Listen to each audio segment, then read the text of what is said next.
The wind in the Wyoming high country did not just bite in late 1873. It gnawed, seeking the bone. Eli Coulter felt it through his wool coat and turned his face away, pulling the brim of his hat low.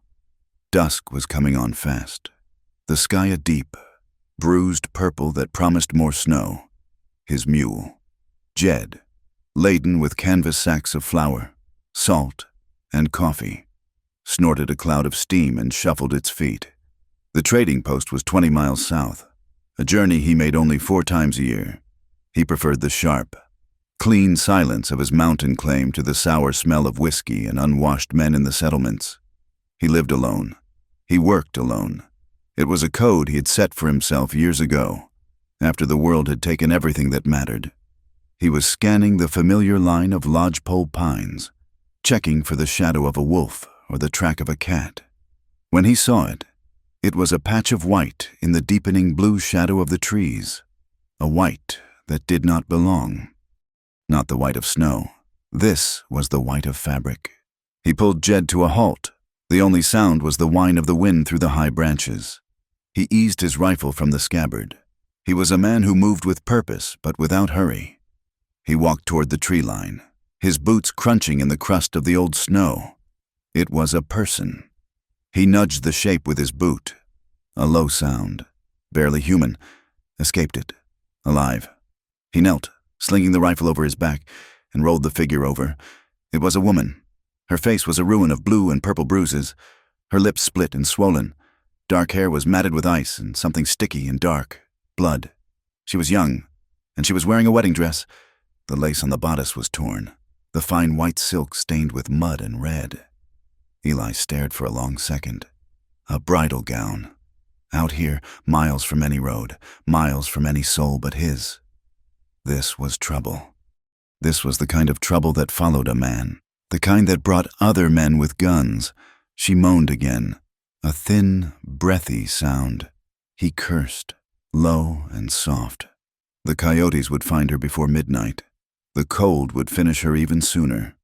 He looked back toward his cabin, a half-mile climb up the ridge. He looked down at the woman. He had not invited this. He had not asked for this, but he was not a man who could leave a dog to freeze, and this was a woman. He holstered his pistol, sheathed his knife, and bent low. She was light, disturbingly so, like a bundle of dry sticks. He hoisted her into his arms, her head lolling against his shoulder. She smelled of frost and fear. He carried her back to the mule, draped her over the saddle in front of his own, and began the slow walk home. His cabin was one room, built tight with pine he had felled and notched himself. It was solid, meant to keep the world out. He kicked the door open, the leather hinges groaning in protest. Warmth from the banked fire washed over them. He eased her off the mule, carried her inside, and laid her on his own cot. It was the only bed. He lit the lantern, the steady yellow light pushing back the shadows. He looked at her properly now. She was half-conscious, shivering in the grip of a deep, rattling fever. The cut on her temple was weeping blood, and her hands were raw, her fingernails broken as if she had been clawing at the earth.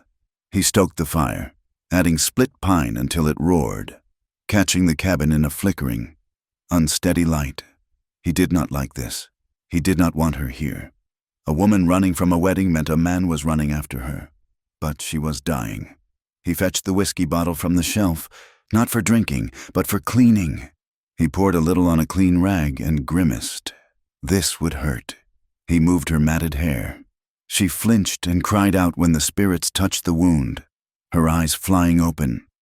They were wide with panic, blue as a winter lake, but unfocused. "Easy," he said.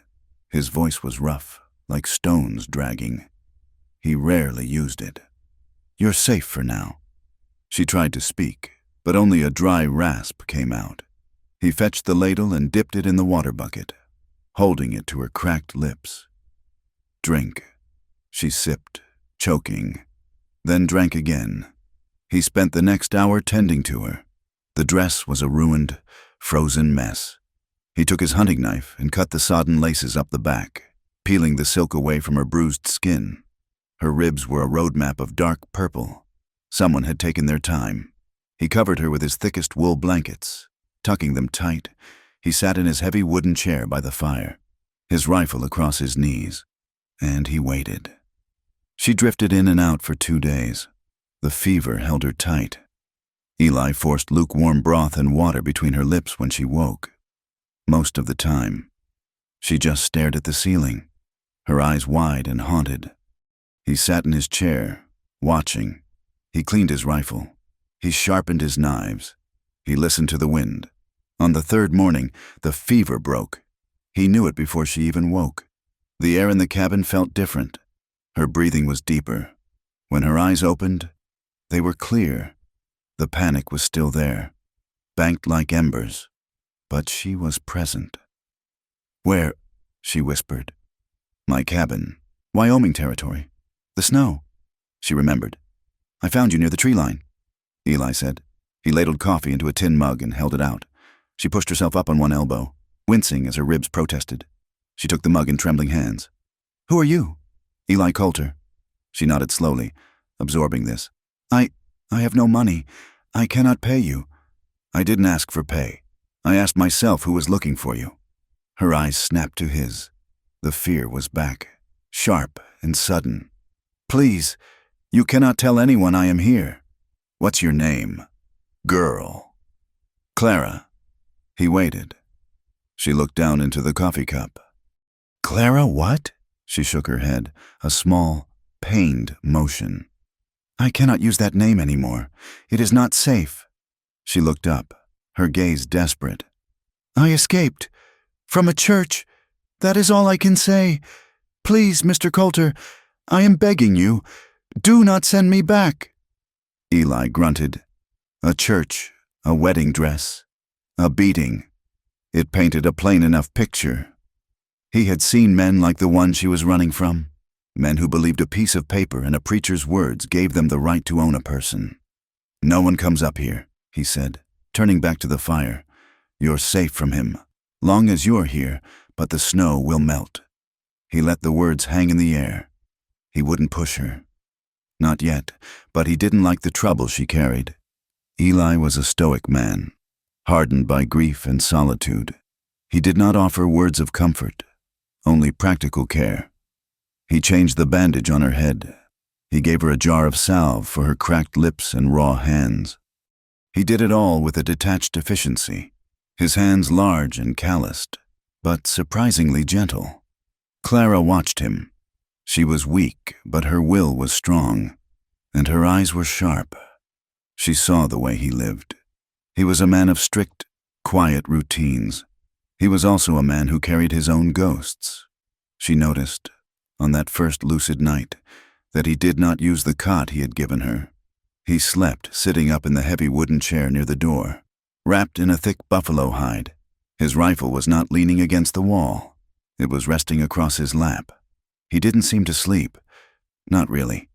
In the deep, frozen quiet of the night, she would wake from a painful doze and see his silhouette against the dying red of the embers. He would be staring into the fire, perfectly still, as if listening for something only he could hear. In the mornings, when he would strip his wool shirt to wash at the basin, the firelight would catch the map of his back. It was not the unmarked skin of a young man. It was crisscrossed with old scars, white and silvery against his tanned skin. Some were thin, like lashes. One, high on his left shoulder, was a puckered, ugly knot. An old bullet wound. He was a man who had seen his own share of violence, and he had survived it. It made her feel, strangely, safer. On the 4th day, the snow returned. It was not a gentle fall. It was a whiteout, a howling blizzard that descended from the peaks and swallowed the cabin whole. The wind screamed, a high, lonely sound that vibrated in the logs. The world outside the single frosted window was gone, erased by a curtain of swirling white. They were trapped. Eli seemed unbothered. This was his life. He mended a piece of harness. He oiled his boots. For Clara, the confinement was a different kind of prison. The cabin was small, perhaps 15 paces from one wall to the other, and Eli Coulter filled it. He was not a talkative man, and his silence was as large and solid as his shoulders. The storm raged for 3 days. On the second day of it, the wood box by the hearth began to run low. Eli pulled on his heavy boots, shrugged into his coat, grabbed his axe, and stepped out into the white fury. Clara, feeling stronger, pulled herself off the cot. Her legs were shaky, her ribs aching with every breath. But she had to move. She limped to the window and wiped the frost from the glass with her sleeve. He was just outside, in the lee of the cabin, partially sheltered from the wind. He had already shed his coat. As she watched, he stopped, planted the axe in the snow, and pulled his red wool shirt over his head, tossing it aside. He stood bare-chested in the freezing air, steam rising from his skin as if he were a furnace. She watched him work. He was all economy and power. He'd set a thick pine round on the block, raise the axe, and bring it down with a clean, percussive thunk. The wood split perfectly. He moved with a relentless, steady rhythm, his back and shoulders coiling and releasing. He was powerful, immensely capable. He was a man who could tame this wilderness with his bare hands. But she saw his face. His profile was locked in a mask. It was more than concentration. It was a cold, focused rage. He was not just chopping wood. He was fighting something. He was warring with a memory, trying to beat it into submission, trying to exhaust the pain that lived inside him. She watched, her breath fogging the glass. A strange, unfamiliar heat rising in her own chest. She did not move until he had split the last round. When he came back inside, snow clinging to his hair and beard, his chest slick with sweat and melting flakes. He did not look at her. He stacked the wood neatly. The silence between them charged. Her presence on his cot was an unspoken problem. He solved it that afternoon, just as he solved the wood shortage, with his hands. He pulled some spare lumber from beneath his cot, in the corner nearest the hearth, the warmest part of the cabin. He began to build. He worked for an hour, sawing and hammering, until he had fashioned a small, raised bed frame. He stuffed a clean burlap sack with dry pine needles and straw from the lean-to, creating a rough, fragrant mattress. "It's not much," he said. They were the first words he'd spoken all day. "It'll be warmer for you by the fire." "You should take your bed back," she said, her voice still rough from disuse. He shook his head, moving her blankets to the new bed. "I don't use it." That night, they sat. The storm was the only sound, a constant, low moan. The tension of the small space was thick. "You don't go to town," Clara stated. It was not a question. He looked at her, his expression hidden in the firelight. He fed a log into the flames, sparks dancing up the chimney. "No." "Why?" He was quiet for so long she thought he would not answer. "I had a wife once," he said, his voice low. "Her name was Sarah." He said the name as if it were a stone in his mouth, heavy and sharp. "We had a small place, down in the valley, prettier than this, greener. We were building it up." He poked the fire with the iron. 3 men came through, drifters, looking for whiskey and trouble. They found it. He stopped. His hand tightened on the poker until his knuckles were white. "I was out, checking traps, a long loop. When I got back," he exhaled, a long, shuddering breath.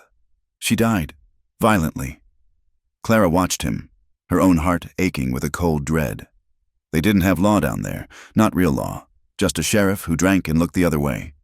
He called it a tragedy. Eli stared into the flames, his eyes seeing something she could not. "I never went back to town after I buried her. Sold the land for nothing. Came up here, the mountain. It asks less of a man. It doesn't lie." Clara said nothing. There was nothing to say. She understood his silence now. It was not empty. It was full of rage and loss. It was the quiet of a grave. That night, the nightmares came for her. They came with the faces of the men at the church, the smell of stale whiskey on Joshua Marin's breath. She felt his hard, pinching fingers on her arm, dragging her to the altar. She heard the preacher's voice droning, and the words, "I own you now." she thrashed, tangling herself in the wool blankets, fighting an invisible weight. A scream tore from her throat, raw and animalistic, cutting through the sound of the storm. She woke sitting bolt upright, gasping, her shift plastered to her skin with cold sweat. The cabin was dark, the fire just a bed of dull red embers. A large shadow moved. Eli. He was beside her in an instant, kneeling by her new bed. He didn't light the lamp. He didn't ask what was wrong. "You're here," he said, his voice a low rumble. "You're safe. It was a dream." He was... She couldn't breathe. She was sobbing, shaking so hard her teeth rattled, her hands clawing at her throat. He didn't pull her into an embrace. He didn't pat her or shush her with empty words. He just sat there, a solid, grounding presence in the dark. Then, he reached out his large, calloused hand and laid it flat against her back, between her shoulder blades. He just held it there. It was not a caress. It was not a gesture of pity. It was an anchor. His hand was warm and heavy, and it stopped her from flying apart. She bent over, crying into her hands.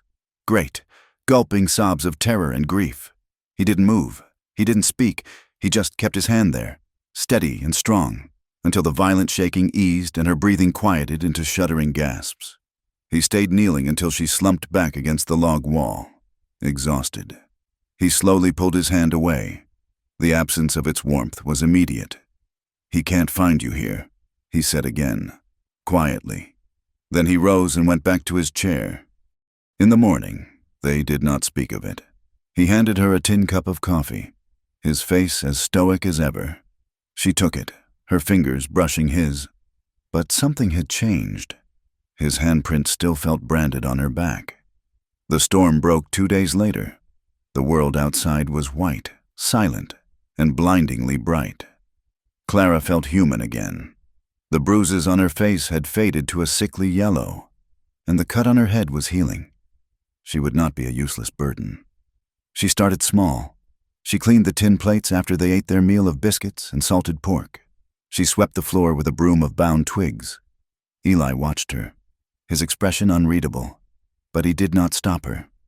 One afternoon, he went to the lean-to to tend the mule and his 2 horses.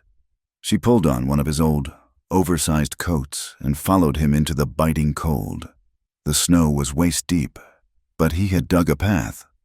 "I know horses," she said, her voice thin in the vast, cold air. He nodded once and passed her a curry comb. They worked in the quiet, dusty air of the lean-to. The only sounds were the stamp of hooves on the packed earth, the rhythmic scrape of the brushes, and the soft snorts of the animals. A slow, fragile trust was being built. It was not built with words. It was built in shared chores. It was built in the way he now left his rifle leaning by the door instead of carrying it with him to the wood pile. She found his small stash of flour and yeast in a tin box. She missed the feel of work, the simple, honest labor of making something. The next morning, she was up before him, the cabin still dark and cold. She mixed dough in a wooden bowl, her hands clumsy and still sore, but the rhythm was familiar. She was kneading the dough on the small wooden table when he woke. He didn't get up. He sat on the edge of his chair, pulling on his boots, and watched her. She felt his eyes on her. She glanced up, brushing a strand of hair from her face with her forearm. He was not looking at her face. He was staring at her hands as they pushed and folded the dough. She stopped, suddenly self-conscious. But as she looked at him, she realized he wasn't really looking at her hands. He was staring through them. His gaze was distant, lost in a memory. She looked down at her own hands, white with flour, working, creating. Then she looked at his, resting on his knees. They were large, scarred, capable, the hands that had chopped the wood, that had cleaned her wounds, that had held her steady in the night. He caught her staring. Their eyes met and held for a long second. A dark, unspoken current passed between them. It was an acknowledgement of something that had no name. Clara's face flushed, a deep, painful red that climbed from her neck to her hairline. She looked down, suddenly fascinated by the sticky dough. her heart pounding a strange, heavy beat. Eli kept his life sparse. There were no decorations, no photographs, no comforts. There were only tools, blankets, and food. While he was out checking the trap lines, a short loop he never strayed far from now that she was here, Clara took to organizing the small cabin. It was something to do. It made her feel less like a prisoner and more like a person. There was a small, crudely made drawer built into the wall beneath his shaving mirror. It stuck. She jiggled it, trying to open it to wipe the dust from inside. It came loose suddenly, jumping its track. The contents spilled onto the floor. A whetstone, a few loose rifle cartridges, a small, tarnished silver locket, and a single, tin-backed photograph. She picked up the photograph. It was a woman. She was smiling. It was not a big smile, but a soft, gentle one. She was plain, her hair pulled back in a simple bun. But her eyes were kind. She wore a high-collared calico dress. Sarah, his wife. Clara felt a sharp, cold pang. She did not know if it was guilt for snooping or something else, something that felt dangerously like jealousy. It was a foolish, awful thought. This woman was dead. This woman was the ghost that filled Eli's silences. She was trying to push the photo back into the drawer when the cabin door opened. Eli stood there, snow on his shoulders, his rifle in his hand. His eyes went from Clara's face to the photograph clutched in her hand. His expression, which had been neutral, went to stone in a heartbeat. The air in the cabin turned to ice. I'm sorry, Clara stammered, holding it out to him. The drawer, it stuck. I was just cleaning. I didn't mean— He didn't take it. He stared at the image of the smiling woman. Put it back, he said. His voice was flat, devoid of all emotion. Eli, I am so sorry. I don't look at it anymore, he said. He turned his back to her, brushing the snow from his coat with sharp, angry motions. She slid the photo back into the drawer and closed it. The sound of the wood scraping shut seemed as loud as a gunshot in the tiny, silent cabin. That night, the silence was heavier than the snow on the roof. The incident with the photograph had built a new, cold wall between them. Clara lay in her small bed by the fire, her back to him. Eli sat in his chair, his rifle across his knees. He had not eaten the bread she baked. The fire popped, casting shadows that danced like devils on the rough log walls. Clara could not sleep. She was thinking about the photograph, about the kind-eyed woman, about the way Eli had built this bed for her, how she cooked his food, how they shared this small, intimate space. It felt too much like a home. It felt like a lie. She was a runaway, a fugitive. He was a widower, a ghost. She turned over, the pine needle mattress rustling. She faced him. His face was hidden in the darkness, just a large silhouette against the dying orange glow of the embers. I'm not her, she whispered into the dark. He did not move. I'm grateful, she continued, her voice gaining a small measure of strength. You saved my life. You have been kind. But I am not her. I am not pretending to be a wife. She needed him to know. She was not his replacement. She was not playing a part in his house. She would not be property, not his, not anyone's. She would be grateful. She would work. But she would not pretend. The silence stretched. The wind outside had died, and the quiet was absolute. She thought he was asleep, or ignoring her. She was about to turn back, embarrassed, when his voice came out of the darkness. It was low and rough, like gravel rolling downhill, and it seemed to fill every corner of the cabin. You already look like mine.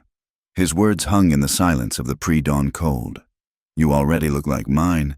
Clara felt them land in her chest, heavy and warm. They were not a compliment. They were a statement of fact, as plain and solid as the log walls around them. It was the most dangerous thing anyone had ever said to her. She watched him rise from the chair, his big frame unfolding in the dark. He moved to the hearth, added a log, and pumped the bellows. The new flames licked the wood, casting a weak, flickering light. He did not look at her. He dipped water from the bucket into the coffee pot and set it over the fire to boil. The ordinary, simple motions of the morning. But everything was different. The silence that had once been a shared peace was now a raw, exposed nerve. His words demanded a response. They demanded the truth she had been hoarding, the one she had guarded even more closely than her life. She sat up, pulling the thick wool blanket around her shoulders. Her voice was a low rasp. "His name is Joshua Marin." Eli stilled, his back to her. "My cousins," she said, the words tasting like poison. "My parents died of the fever 2 winters ago. They left me their small farm, clear and free. I was supposed to be safe, but my cousins, Amos and John, they managed the accounts. They said there were debts, taxes. They lied. It was gambling. They lost the farm. They lost everything." She paused, breathing in the scent of wood smoke and the sharp, coming aroma of coffee. "They made a deal, with him, with Marin, to settle their account. He's a gambler, a man with a reputation. They said, from Cheyenne, rich. He likes young wives. The younger, the better. He's buried too. That's what the women in the town whispered. He paid my cousin's debts. In exchange for me, for the farm, and for me." Eli turned, his face cut in shadow and light. He held 2 tin cups, and the set of his jaw was like granite. He said nothing. He just listened.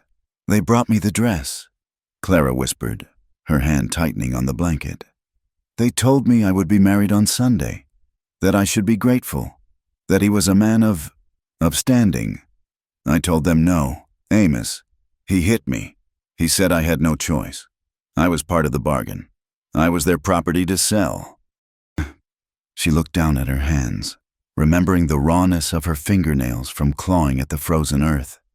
"I stood at the altar, in that church. It was cold. I could smell the whiskey on his breath." He grabbed my arm, right before the preacher spoke, and he leaned in. He said, "You'll learn to be quiet. I own you now. You'll learn, just like the others." I looked at the door. I looked at my cousins. They wouldn't look at me. Eli's hand tightened on the cup he was holding.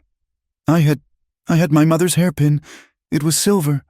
The only thing I had left of hers. I'd hidden it in my hair. When he turned to the preacher, I pulled it out, and I stabbed him." She met Eli's gaze. It was dark, unblinking. "I stabbed him in the neck, not deep, but it was enough. He shouted. He fell back. There was blood. Everyone was screaming. And I ran. I ran. I ran out of the church, out of the town. I ran barefoot into the woods. I didn't even feel the cold.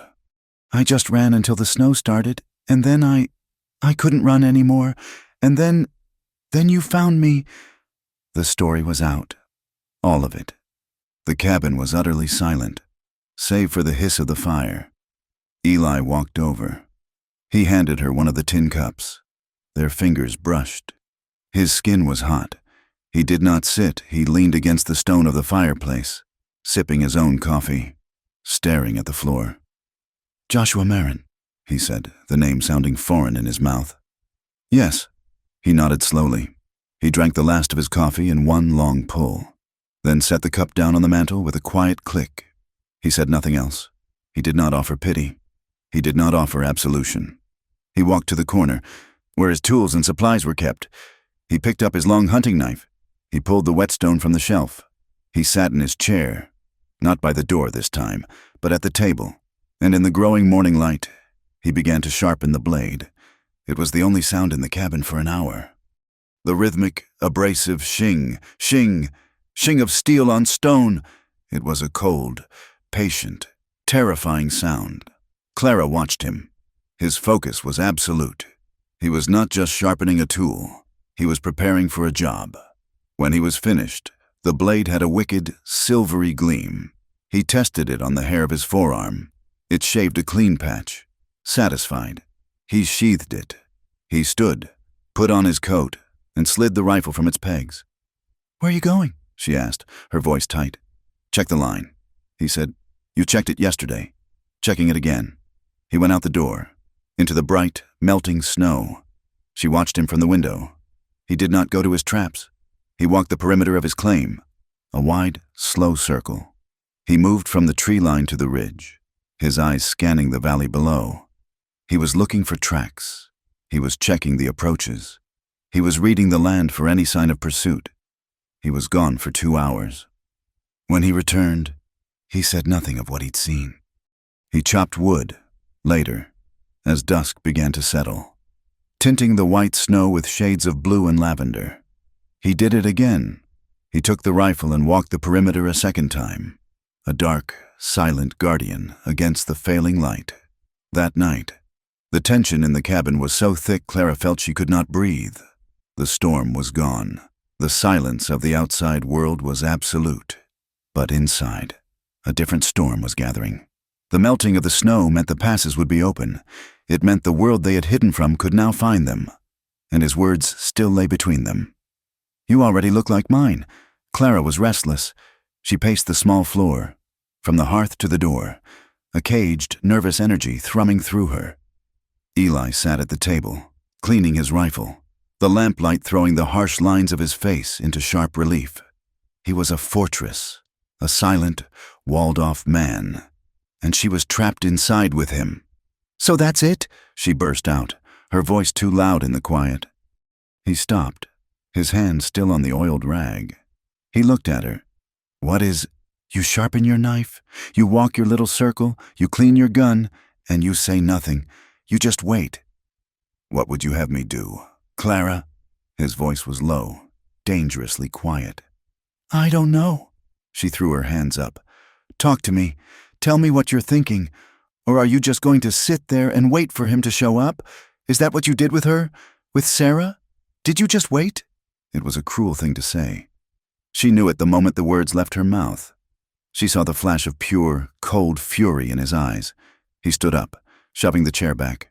The legs scraped on the wood floor, a sound like a scream. He was across the small room in 2 strides. "You don't talk about her," he growled, backing her against the log wall. He put his hands flat on the logs on either side of her head, caging her. He was close, so close she could feel the heat radiating from his chest. "I'm not her," she whispered, her defiance trembling. "I know who you're not. I'm not so sure you know who you are." His voice was rough, his anger mixed with something else, something that frayed his control. "You come in here, a whirlwind of trouble. You run from one man. Now you're playing games with another." "I am not playing games," she cried, shoving at his chest. It was like shoving a stone wall. "I told you the truth. You're the one playing. You're the one who said those words to me last night. What did they mean, Eli? Or was that just another way to keep the world out, to pretend?" "Pretend?" he scoffed, his face inches from hers. "Yes, pretend. You pretend this cabin is a fortress. You pretend your silence is strength. But you're just afraid. You lost her, and now you are so terrified of feeling anything again that you've buried yourself up here. You're not a man. You're a ghost. You're afraid to feel." His eyes blazed. The muscles in his jaw locked. He stared at her, his breath coming hard. She was right. She had struck the one nerve he had left, and it was raw. He saw the fear in her eyes, warring with a furious, desperate challenge. He saw the bruises, faded now, but he saw them. He saw the fight that had kept her alive, barefoot in a blizzard. And he saw the woman who had brought his dead cabin back to life. His anger broke. It evaporated, leaving behind a raw, aching need that shook him. He lowered his head. He was going to kiss her. She saw it in his eyes. Her own eyes fluttered shut, her breath catching in her throat. She leaned in, a fraction. He stopped. His lips were a breath from hers. He stopped, his whole body rigid. He was fighting a war with himself, and he was losing. With a groan that sounded like it was torn from his very center, he pulled back. He pushed himself away from the wall, turning his back to her. He ran a hand through his hair, his shoulders shaking. Clara slumped against the wall, her legs weak. He had rejected her. "Get your things," he said, his voice ragged. She blinked, confused. "What?" He faced her. His eyes were full of a terrible pain. "The snow is melting. By tomorrow, the South Pass will be clear enough for a horse. I'll take you to the rail line. You can get a ticket. Go east. Go to Chicago. Somewhere he'll never find you." The words hit her like a slap. He was sending her away. After everything, after last night, he was sending her away to be safe, to be rid of her. "That's what you want?" she whispered, the fight draining out of her, replaced by a cold, hollow ache. "You want me to run again?" "It's what's best," he said, his voice flat. "You're not safe here. You said it. He'll come. I can't. I won't have that here again. Because of her. Because of you," he said, his voice rising. "He'll bring men. He'll bring the law." "You think I can fight the law, Clara? I don't want you to fight anyone. She choked on the words. "I don't want to go." "You don't have a choice. You can't stay here." "Why not?" she pleaded. "Because I'm not Sarah? Because I'm trouble? Or because you're a coward?" He looked at her, and the last of his defenses crumbled. The candlelight was soft, catching the dampness in her eyes. She was half challenging him, half begging him, and she was the most alive thing he had seen in 5 years. He sighed, a long, weary sound that emptied him. He walked back to her, slowly this time. He stopped, leaving a foot of space between them. He raised his hand, his calloused fingers hesitant. He gently, so gently, touched her hair, pushing a stray strand back from her face. "I want you, Clara," he said, his voice barely a whisper. "God help me, I do. I want you in my bed. I want to wake up to you. I want to hear you breathing in the dark." Her eyes widened, filling with tears. "But I won't have a woman who is still running," he said, his voice firm. "I won't be a hiding place. I won't be a temporary stop on your way to somewhere else. When he comes, and he will come, I need to know you're standing with me. I need to know you're not looking for the back door." She looked up at him, at this broken, powerful man who was offering her a truth as hard and real as the mountains. He was offering her a choice, not a command. "I'm not running," she said, her voice shaking but clear.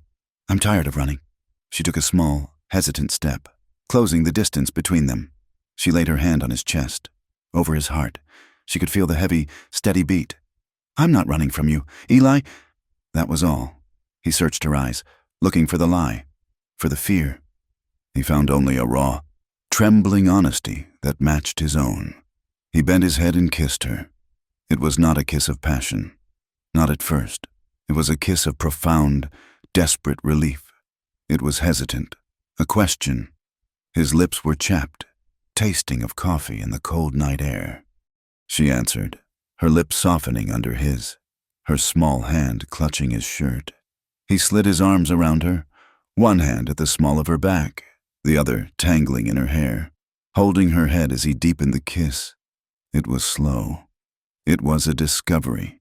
It was the first truly gentle touch she had known in years. It was the first time she had been kissed as if she were something precious, not something bought. He broke the kiss, his forehead resting against hers. They were both trembling. "Clara," he breathed, as if her name were a prayer. He didn't ask. He didn't need to. He scooped her up into his arms. She was light, and she wrapped her arms around his neck, burying her face against his shoulder. He carried her the few short steps to his cot, the one he had given up for her, and laid her down on the blankets that still smelled of him. He stood over her for a long moment, his shadow falling across her in the dim light. Then he methodically unbuckled his gun belt and hung it on the peg. He pulled his shirt over his head, and in the firelight, his scarred, powerful torso seemed to be cast in bronze. He sat on the edge of the cot and pulled off his boots. She watched him, her heart hammering. She was afraid, but not of him. She was afraid of this feeling, this melting, terrifying vulnerability. He lay down beside her, on top of the blankets, and propped himself on one elbow. He looked at her, his gaze tracing the line of her jaw, the curve of her mouth. He reached out and touched her cheek. "You're sure?" he whispered. It was not a question. It was a final offer to retreat. She nodded, unable to speak. She reached up and touched his hand, lacing her fingers with his. He bent and kissed her again, slow and deep. He moved with a restraint that was almost painful, as if he was afraid he would break her, He was so large, so strong, and yet his touch was tender. He unfastened the few buttons on the simple shift she wore, his fingers brushing her collarbone. The cool air hit her skin, and she shivered. He covered her with his body, his warmth a heavy, solid comfort. He moved slowly, teaching her a new language, one of vulnerability and shared desire. It was not the rough, fumbling act she had feared. It was quiet, restrained, and filled with a trembling, unspoken need. He was a man starved, and she was a woman broken. And in the cold mountain cabin, they found a way to piece each other together. When it was over, he collapsed against her, his face buried in her hair, his breathing heavy and ragged. He did not move for a long time, and then the dam broke. Clara wept. It was not the screaming terror of her nightmares. It was a silent, profound weeping, her shoulders shaking with the grief of all she had lost. She cried for her parents. She cried for her betrayal. She cried for the girl who had run barefoot into the snow, and she cried for the woman she had just become. Eli didn't shush her. He didn't offer empty words. He just rolled onto his back, pulling her with him. He settled her against his side, her head on his shoulder, and pulled the heavy wool blankets up over them both. He held her. His arm was a heavy, solid bar across her waist, an anchor in the storm of her grief. He held her without a word, until the last shudders faded and her breathing deepened into the exhausted sleep of the truly safe. The next morning, the world had changed. The first sound Clara heard was not the wind, but the steady drip, drip, drip of water from the eaves. The thaw had come. She woke slowly, wrapped in warmth. She was cocooned in blankets, and her back was pressed against the solid, breathing wall of Eli's chest. His arm was still draped over her, his hand resting possessively on her hip. She was wearing one of his shirts. She didn't remember putting it on, and then realized he must have dressed her in it after she fell asleep. It was flannel, worn soft as butter, and it smelled of him. Pine, smoke, and man. It was huge, the cuffs hanging past her hands, the hem brushing her knees. She lay still, afraid to move, afraid to break the spell. He was asleep, his breathing deep and even. In sleep. His face was different. The harsh lines were gone. The constant tension in his jaw relaxed. He looked younger and infinitely sad. She carefully slipped from his grasp. He stirred, but didn't wake. She padded to the fire, her bare feet silent on the wood floor. She stoked the embers and put the coffee on. When he woke, he found her staring out the window, the tin mug in her hand. The world outside was dazzling, the bright sun reflecting off the melting snow. He came up behind her, not touching, but close. "You're all right?" he asked, his voice thick with sleep. She nodded, turning to face him. He was bare-chested, his hair rumpled. She felt a blush climb her neck. Yes, I am." The shyness between them was as palpable as the tension had been. They were two strangers who had shared the most intimate act. "Clara," he said, and then stopped. He didn't know what to say. He gestured to the mug. "Coffee's good." They spent the day in a new, quiet domesticity. She helped him tend to the horses and the mule. The animals were restless, eager to be out of the lean-to. The air was warmer, almost spring-like, though the snow was still deep in the shadows. It was mid-afternoon. They were outside, stacking the wood he had chopped under a tarp. The sun was warm on Clara's back. She felt a flicker of something she had not felt in years, a small, fragile seed of hope. Then Eli froze. He was looking south, down the ridge. "Get inside," he said, his voice low and cold. "What?" "Get inside. Now, stay away from the window." She heard it then, the muffled sound of a horse. Not his.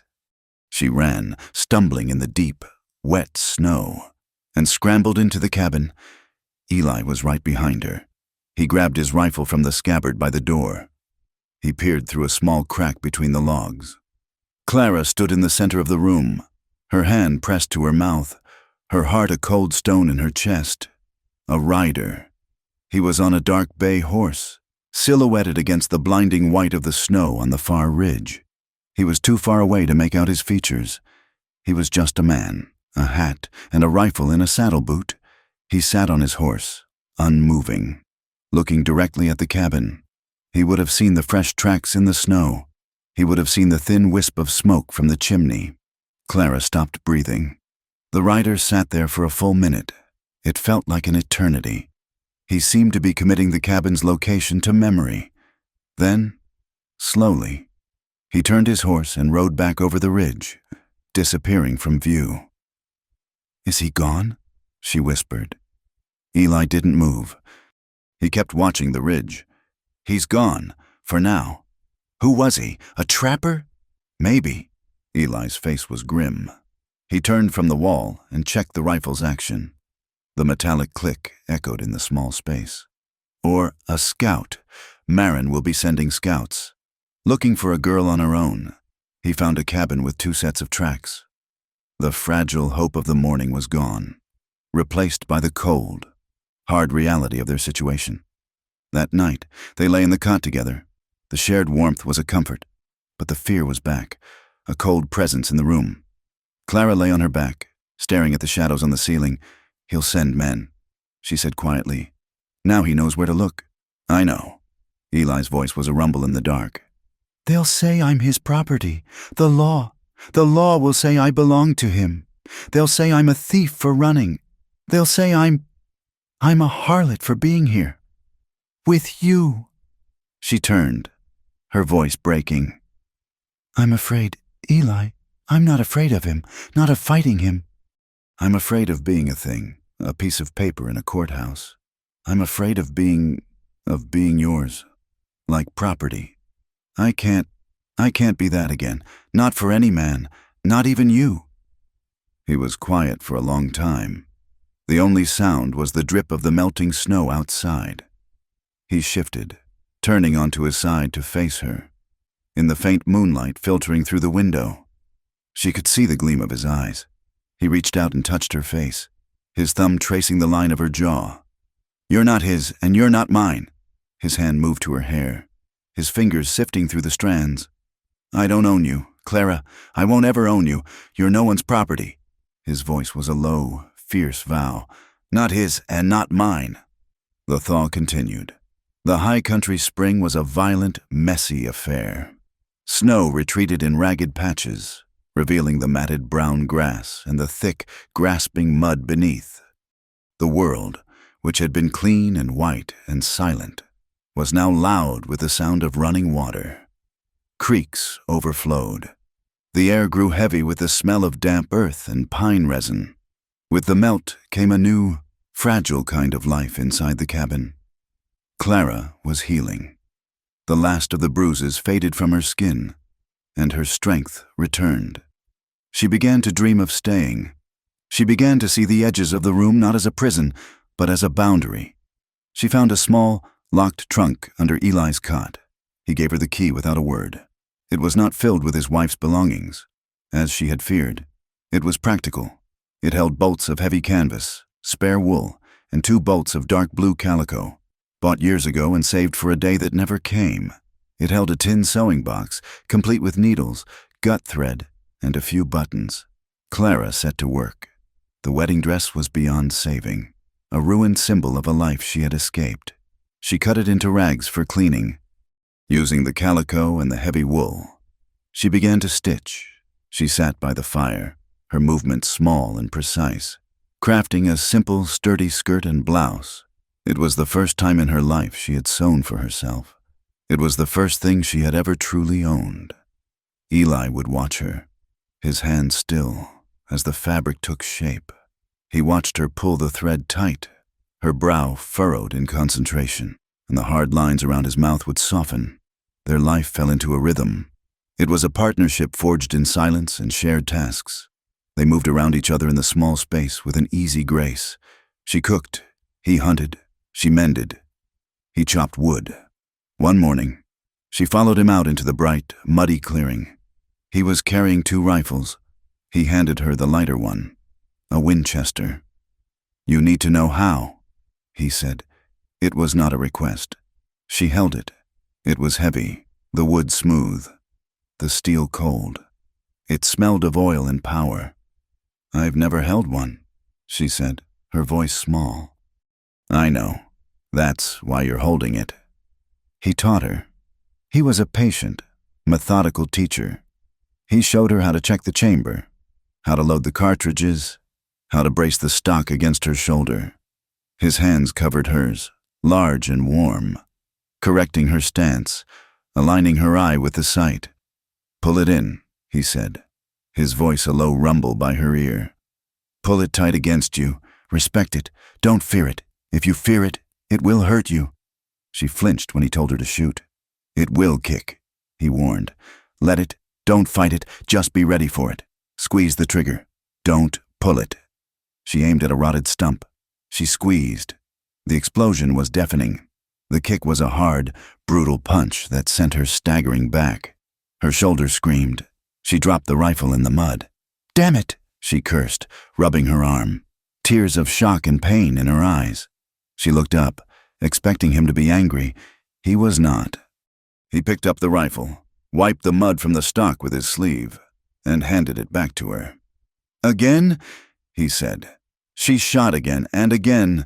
She shot until her shoulder was a deep, throbbing purple. She shot until the smell of sulfur clung to her hair. She shot until she could reload without trembling. She shot until she hit the stump.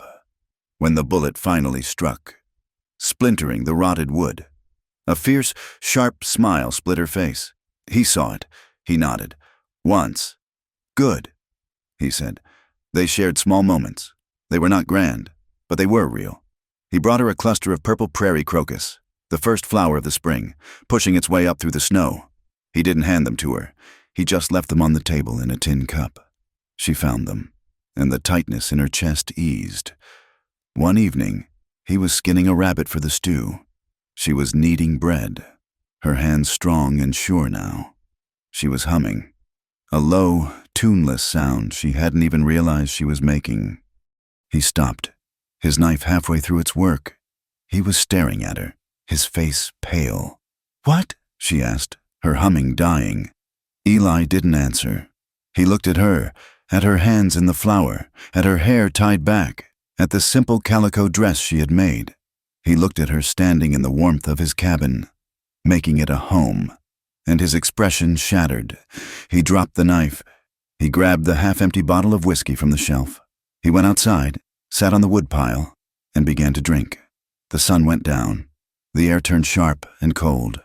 Clara finished the stew. She baked the bread. She ate alone at the small table. He did not come back in. Hours passed. The fire burned low. She finally pulled on his heavy coat and went out to find him. He was still on the woodpile, the bottle now nearly empty.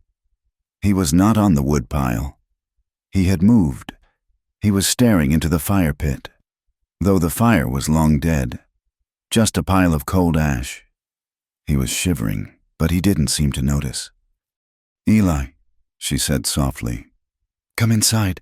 It's freezing." He looked up at her.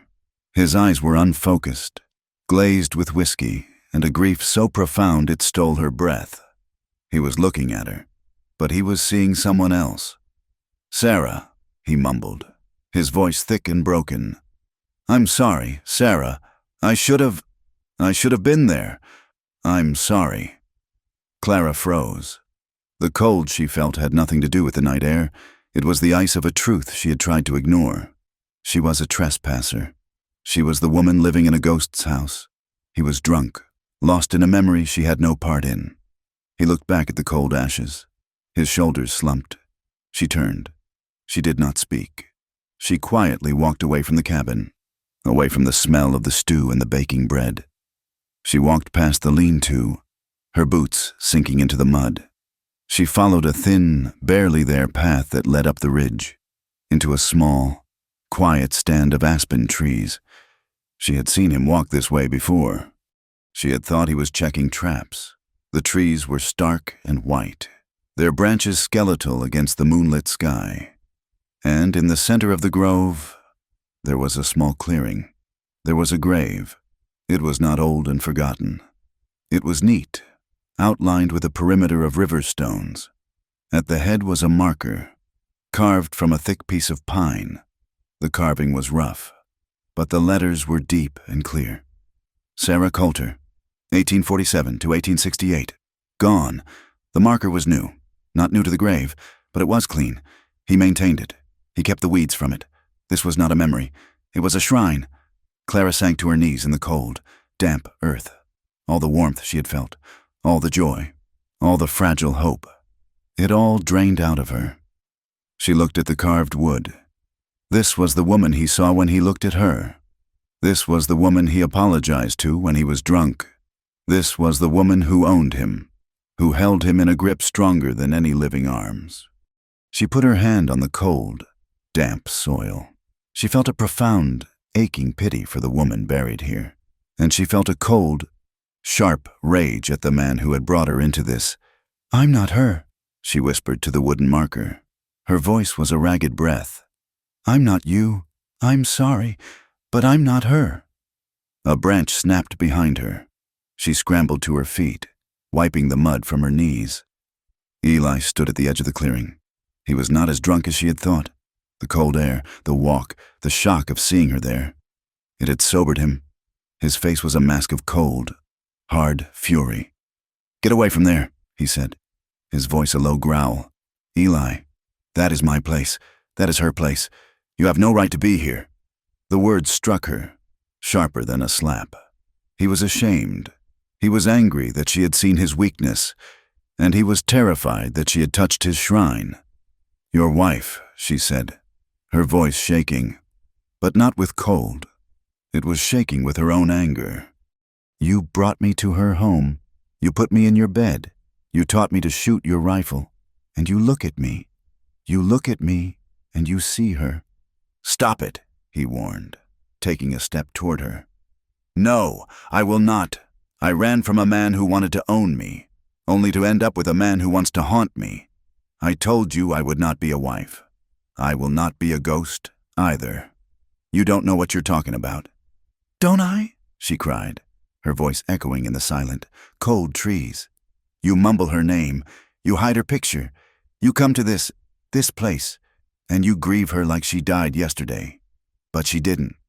Eli, she's been gone for 5 years. But you're still here. You're still buried with her." He grabbed her arm. His grip was iron. "That's enough." She wrenched her arm free, her eyes blazing. "I am tired. I am so tired of being compared. To him, I am a debt, a piece of property. To you, I am a shadow, a warm body to fill a cold spot. Which is worse? Eli, tell me." He had no answer. He stared at her, his face ravaged, his breath clouding in the air between them. He saw the truth in her words. He saw the wound he had just inflicted, and he could not fix it. He could not deny it. He turned his back on her. He looked at the grave. "Just go," he whispered. "Go back to the cabin." "Eli, go!" he roared, the sound echoing off the mountain. She flinched, then her shoulders straightened. She looked at him, at his broad, rigid back. He had chosen the dead over the living. She turned and walked away, leaving him alone in the grove with his wife. The days that followed were worse than the storm. The silence that returned to the cabin was not peaceful. It was a cold, bitter, choking thing. They were two strangers trapped in a box. They moved around each other with a brittle, painful courtesy. They did not touch. They barely spoke. He slept in the chair again, his rifle across his lap.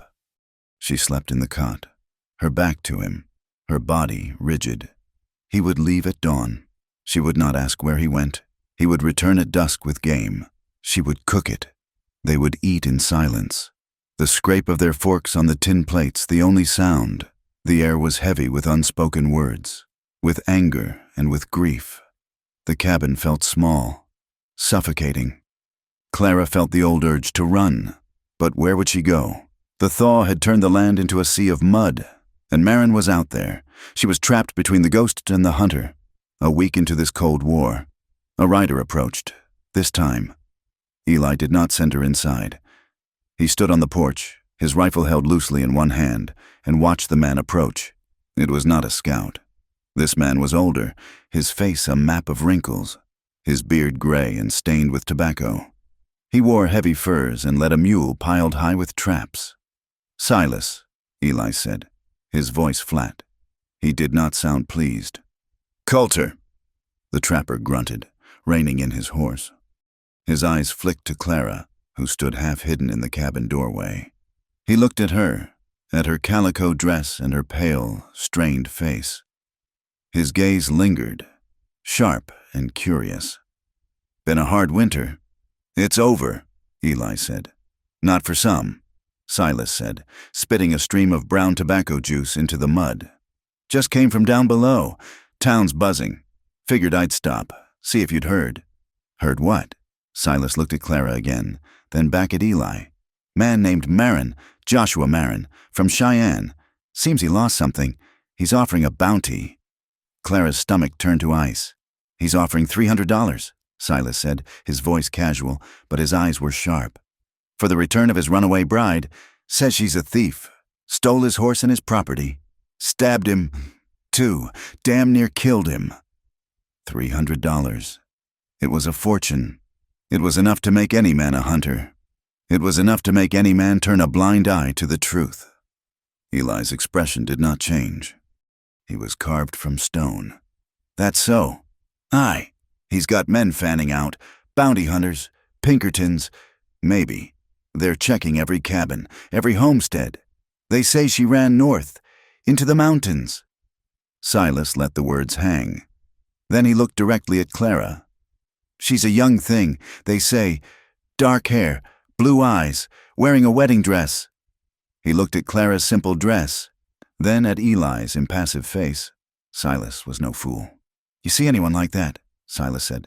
"You'd best stay clear. Marin's a bad man to cross, and $300 makes a lot of men forget their manners. I'll keep that in mind."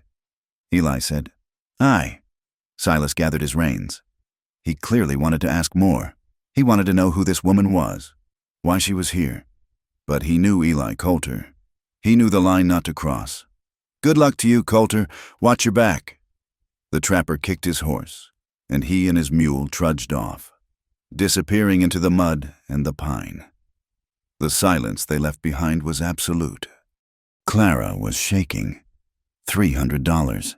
He had branded her a thief. He had put a price on her head. She turned to Eli. His face was grim, his eyes fixed on the spot where the trapper had disappeared. "You have to let me go," she said, her voice desperate. He looked at her, his expression cold. "No." "Eli, listen to me. This isn't a scout. This is money. This is everyone. They will come here. They will tear this place apart. You heard him. Marin is a bad man. He'll kill you. He'll kill you just for being in his way. He can try." "No," she cried, grabbing his arm. "I will not let you. I will not be the reason. I saw her grave. Eli, I saw it. She died because of men like that. Because of this land. Because of violence. I will not be the reason another woman ends up buried on this mountain. I will not be your Sarah." The name hit him, and his face clenched. I said, "No. I'll go without you. I'll wait till you sleep, and I'll run." "You won't get a mile," he growled. "You'll be caught, or the mountain will take you. You're staying." "Why?" she screamed, her frustration and fear finally breaking. "Why are you doing this? Is this your penance? Are you trying to save me so you can finally forgive yourself for not saving her? Is that it? Am I just your second chance?" He snapped. He backed her into the cabin, kicking the door shut behind them. The small room was dark and suffocating. He pinned her against the wall, his hands slamming into the logs on either side of her head, just as he had done before. But this was not the prelude to a kiss. This was pure, cold rage. "You think this is about her?" he whispered, his voice shaking with a fury she had never seen. "You think I want this? You think I want Marin's men on my land? You think I want to look at you and know they're hunting you like an animal?" He leaned in, his face inches from hers. She could smell the cold air on him, and the anger. "I won't lose another woman because of men like that," he snarled. "I won't stand by and watch them ride in and take what is mine." She trembled, trapped between his body and the wall. But she was not afraid of him. She was afraid for him. She saw the desperation in his eyes, the raw terror of a man about to lose everything. Again. He wasn't just fighting for her. He was fighting for his own soul. He was still talking about Sarah. He was still trapped in that grove of trees. But as he stared down at her defiant, terrified, beautiful face, the ghost of his wife finally began to fade. He was not looking at Sarah. He was looking at Clara, and the thought of Marin's hands on her, of her body being dragged away. It was a white-hot poker in his gut. His anger broke, but it didn't become tenderness. It became a raw, desperate, possessive need. "Eli," she whispered, her hands coming up to his chest. He crushed his mouth to hers. It was not a gentle kiss. It was a brand. It was rough, angry, and deep. It was a kiss that said, "You are not leaving." It was a kiss that tasted of fear and rage and a longing so profound it was a kind of violence. She trembled, but she did not push him away. This was not a violation. This was a claiming. This was the truth, more real than all the cold silences. He was a desperate, broken man, and he was terrified of losing her. She kissed him back, her fingers tangling in his shirt, pulling him closer. She met his anger with her own desperation, her own fear. He lifted her, his arms like steel bands, and carried her to the cot. He didn't lay her down gently. He fell with her, onto the mattress and the furs, their bodies crashing together. Their second time was nothing like the first. The first had been slow, vulnerable, a discovery. This was a storm. It was rough, angry, and deeply, desperately intimate. It was a fight. It was a surrender. It was the frantic, clawing need of two people who had nothing left to lose but each other. They tore at clothes, their breath ragged, their bodies slamming together with a punishing rhythm. It was a pledge made not in vows, but in bruises, in sweat, in the desperate, grasping strength of their hands. Afterward, they lay in the wreckage of the cot, tangled in blankets, their bodies slick with sweat. The cabin was utterly silent. He was on his back, staring at the ceiling, his chest heaving. Clara lay on her side, her head on his shoulder, her hands spread flat across his chest. She could feel his heart hammering against her palm. A frantic, trapped bird. They lay in silence for a long, long time. The storm had passed. The ghosts had fled. There was only the sound of their breathing in the dark. The morning light was gray, filtering through the small, dirty window. Eli was already awake. He was sitting on the edge of the cot, his back to her, pulling on his boots. The cold silence was back, but it felt different. It was not the silence of avoidance. It was the silence of dread, the silence of what comes next. Clara sat up, pulling the blanket around her bare shoulders. He stood, grabbed his shirt, and shrugged it on. He was preparing for a siege. "Eli," she whispered. He stopped, his back still to her. "I want to be yours," she said, her voice clear in the cold morning air. "I do, but not if it means you die for me. I won't be your Sarah. I won't be your ghost." He slowly turned to face her. His face was haggard. His eyes were tired, but the ghosts were gone. He was looking at her. "Then we'll have to make sure I don't," he said. He did not wait for her reply. He was moving before the words had finished echoing in the cold morning air. He was a man of action now. The 5 years of waiting, of grieving, had been shaken loose. The prospect of a fight, a real one, had brought him back to life. Clara watched him in the pre-dawn gray. He did not light a lamp. He moved by feel, his motions economical and sure. He was not dressing for the trap lines. He buckled on his gun belt, the heavy one, checking the cartridges in his pistol.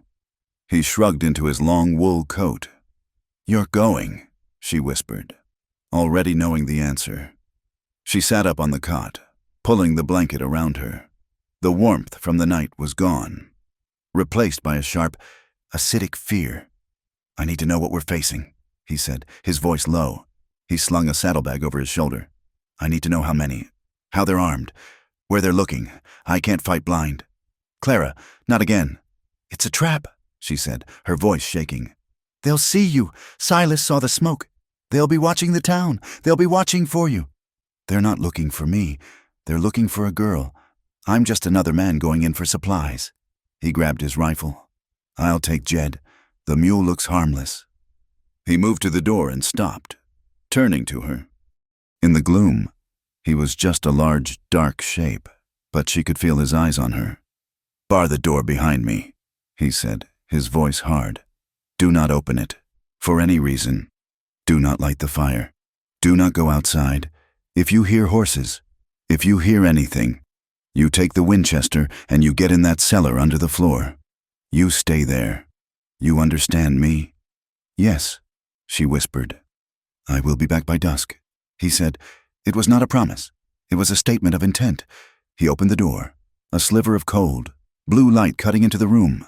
He slipped out, silent as a shadow. She heard the soft stamp of the mule, and then nothing. He was gone. Clara scrambled from the cot, her bare feet hitting the cold floor. She ran to the door and slammed the heavy wooden bar into place. She leaned against it, her heart hammering, her forehead pressed to the rough wood. She was alone, truly alone. The day was the longest of her life.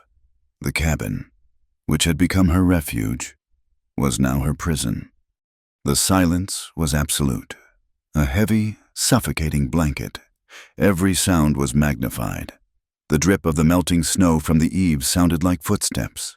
The scurry of a mouse in the walls was a scratching at the door. She did not hide. She would not. She pulled on her calico dress, her fingers fumbling with the buttons. She pulled on the heavy boots Eli had given her. She took the Winchester. It was heavy, but she welcomed the weight. She practiced what he had taught her. She practiced pulling the stock tight to her shoulder. She practiced aiming, the iron sight aligning on the center of the cabin door, then on the small, frosted window. She practiced loading and unloading, her fingers growing clumsy with cold and fear, then steadying with repetition. She was not a victim. She was not Sarah. She would not be found helpless. She gathered what she could. She filled the water skins and put them, along with a block of dried venison and half a tin of biscuits. Near the trapdoor to the cellar, she piled the extra ammunition beside it. She was no longer just a refugee. She was a soldier. The sun was a pale, weak disk that crawled across the sky. The shadows in the cabin grew long, turned from blue to purple. Dusk. He had said dusk. The light began to fail. The cabin was a cave of shadows. She did not light the lamp. She sat in his chair, the chair he had slept in for 5 years, and she held the rifle across her lap. She stared at the door. Darkness fell. An hour passed, then 2. The dread became a cold, physical sickness in her stomach. He was not coming back. They had caught him. He was dead. He had died in town on a muddy street. Because of her. She would be the reason. She would be the one who ended him, just as she had feared. She buried her face in her hands, a single, dry sob tearing from her throat. And then she heard it. It was not the sound of riders. It was a single, familiar sound, the tired, shuffling hoof-fall of the mule. Jed. She flew to the door, her hands shaking so hard she could barely lift the bar. She tore it open and stumbled out into the cold night air. He was there, a shadow darker than the rest, leading the mule toward the lean-to. Eli, she breathed.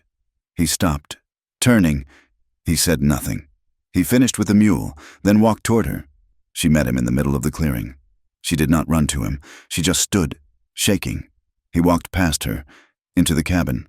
She followed, her heart sinking. She had expected relief. She saw his face in the light of the fire she now scrambled to build, and her blood ran cold. His jaw was clenched so tight a muscle jumped in his cheek. His eyes were not the eyes of the man who had left that morning. They were the eyes of the man who had buried his wife. They were dead, cold, and full of a quiet, bottomless rage. "It's bad," she whispered. He dropped his saddlebag on the table. He did not take off his coat. "He's there," he said. His voice was flat. "In the settlement. At the saloon." Joshua Marin. Clara's hand went to her throat. He's got a bandage on his neck, just like you said. Eli turned to her, his face a mask. He's not alone. He's got 2 men with him. Hired men, from Cheyenne. They look like Pinkertons. Hard. They're asking questions. They're telling a story. He opened the saddlebag and pulled out a small sack of coffee. I went to the general store. The women, they're whispering. They looked at me. A man from the mountain. Like I was dirt. They're on his side. What? What are they saying? They're saying he's a gentleman. A rich man from the city. They're saying his bride was a witch. That you bewitched him. That you're a thief. They say you stole his horse, his family's money, and tried to murder him for it. The injustice of it, the thick, suffocating prejudice, stole her breath. They didn't know her. They didn't know him. They had already tried her, convicted her, and sentenced her. They hate me, she said. They don't know you, Eli answered, his voice a low growl. And they don't matter. But the bounty does. $300. Every man in that saloon was talking about it. They're already forming plans. The scout, the one we saw. He reported back. They know we're up here. They were just waiting for the mud to dry. They're coming. Clara, maybe tomorrow, maybe the day after. But they're coming. He did not sit. He did not rest. He began to work. His movements were precise. Furious. Bar the door, he said. He went to the corner of the cabin, to the rough-hewn floorboards. He jammed the pry bar under one and ripped it up, the old wood groaning. He pulled up 3 more, revealing the dark, shallow space beneath. The cold cellar. This is where you go, he said. He threw the water skins and the food down into the dirt. If they set fire to the cabin, you go in there. You pull the boards back over. You stay there. Do not come out. Eli, I won't. You will, he commanded. I can't fight them and protect you at the same time, not if you're in the open. He worked for hours. He was a man possessed. He went outside, into the dark. She heard him digging, sawing, setting things. He came back in, his hands covered in mud and pine pitch. What are you doing? She asked. Preparing. He was checking his rifles. He had 4. I set a deadfall on the main trail, a tripwire. It won't kill them, but it'll break their horses' legs. It'll slow them down. It'll make them come on foot. He took his spare rifle, a heavy sharps, and a box of cartridges. He wrapped them in oilcloth. I'm hiding this, he said, in the aspen grove, by Sarah's, by the grave. If we get separated, if we have to run, you go there. You wait for me. If I'm not there by morning, you take it and you head north. You follow the high ridge until you hit the river. You follow it down. You'll find the railroad. He was planning for his own death. She watched him, her heart breaking. This was what he had done before. He was retreating into that cold, dark place of violence and survival. He was the man who had hunted the Abernathys. He finished. The cabin was a fortress. The weapons were loaded. The traps were set. He sat at the table, his hands resting on the rifle. He was waiting. Clara sat across from him. The silence was heavy. You're afraid, she said softly. He didn't look at her. I'm not afraid. Yes, you are. She leaned forward. You're not afraid of them. You're not afraid of dying. You're afraid of failing. You're afraid of it happening again. He looked up, his eyes black pits in the lamplight. You told me she died violently, Clara said, her voice steady. But you didn't tell me the truth. Not all of it. This preparation, this rage. This is more than grief. Eli, you're not just a widower. You're a soldier. You fought this war before. He stared at her, his jaw working. He had kept this last part locked away for 5 years. He had never spoken it.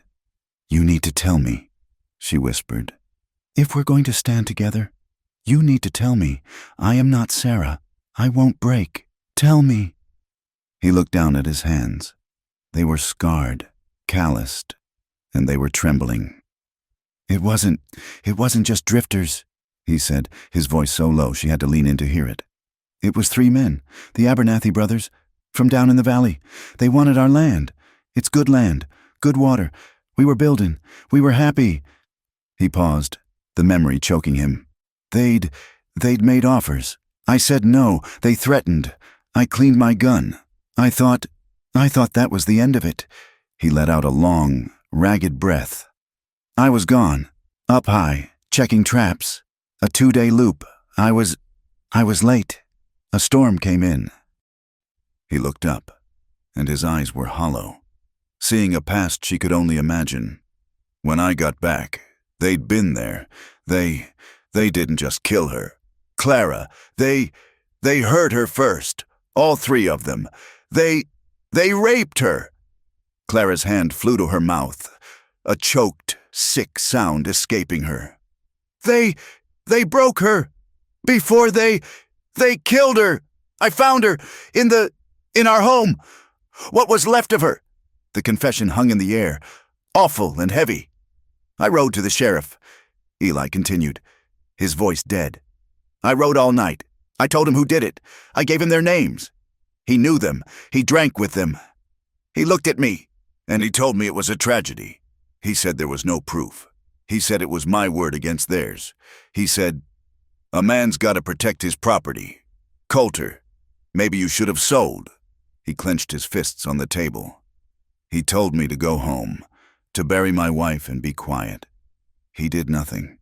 So I did," he whispered. "I buried her, up in the aspens. And then I went hunting." He met her gaze. There was no apology in his eyes, only a cold, hard truth. "I found the first one in the saloon. I shot him in the street. The other 2, they ran. I tracked them. For 3 days. I found them in a canyon. I didn't kill them quick. I killed all 3 of them. I left them for the wolves. Then I sold the land for nothing. And I came up here. I'm a murderer. Clara, the law says I am. That's the truth of it." He was finished. He had laid his last, most terrible secret at her feet. He waited for her to recoil, to look at him with the horror that he felt for himself. Clara stood up. She did not recoil. She did not cry. Her face was pale, but her eyes were fierce. She walked around the table, and she put her arms around him from behind, holding his head against her stomach. He was rigid, trembling like a string pulled too tight. "You are not a monster, Eli Coulter," she whispered into his hair. "I am," he said, his voice thick. "I enjoyed it." "You are a man who was given no justice," she said, her voice shaking with her own anger. "So you made your own—" "They talk about the law in town, but there is no law for men like that. There is no law for Joshua Marin. There is only what we do." She tightened her grip, holding him. "You are not a monster. You're the only man who ever protected me. You're the only man in my entire life who ever protected me without wanting to own me." He reached up, his large, rough hand covering hers where it rested on his chest. He did not speak. He just held her hand and leaned back into her, a long, shuddering breath escaping him. It was the sound of a man who had not exhaled in 5 years. The siege was coming, but the war inside the cabin was over. Later, they lay on the cot. They did not sleep. The fear was a living thing in the room, a cold presence in the corners. But in the bed, there was a profound, quiet warmth. He had pulled her to him, his body a solid wall at her back. He turned, and she turned to face him. In the pale moonlight, his face was all shadows and angles. The ghosts were gone.